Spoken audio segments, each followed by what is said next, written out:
Sami Hamdi is editor of International Interest, which is an online news and current affairs magazine, and he joins us now from London. Very good to have you with us, Sami Hamdi. So, obviously, an important time for ISIL, those who've been captured by ISIL, for Raqqa, but it's what happens now that's equally important, isn't it? The follow-up.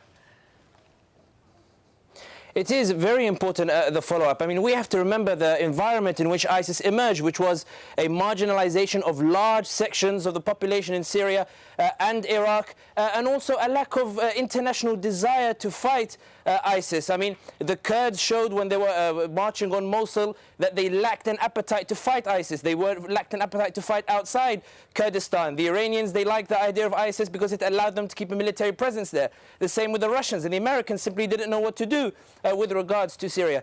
What's really important in the follow-up is, can the Syrian, the current Syrian regime or the Syrian regime that's coming, or the Iraqi government in Baghdad, can they reconcile the communities in the liberated areas? Can they reintegrate them back into society? If they keep up this marginalization, the reality is that the environment in which ISIS emerged is still present in modern day. Yes, I was going to say that, because there's a reason, excuse me, jumping in, why ISIL's there in the first place. I mean, they didn't just happen as if by magic. You know, there were ground root reasons that it sat comfortably there. Exactly, and when you look at the situation now in the region, we don't really see anything that's changing with regards to the factors that contributed ISIS in the first place.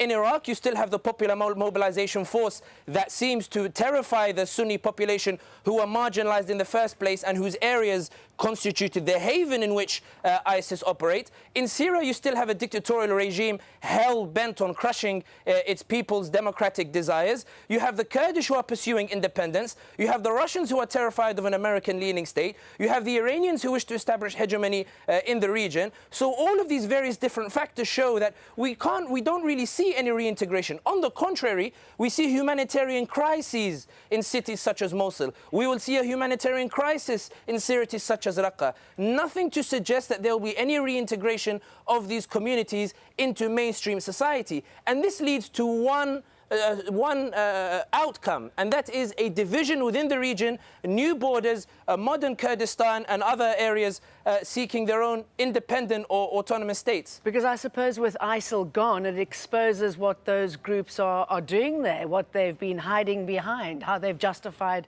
staying in those countries.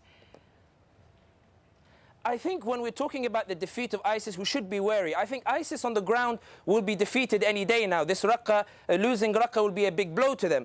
But ISIS in the political discourse will continue, because as long as there is an ISIS in the mainstream media and political discourse, Iran can justify keeping the Revolutionary Guards in Syria.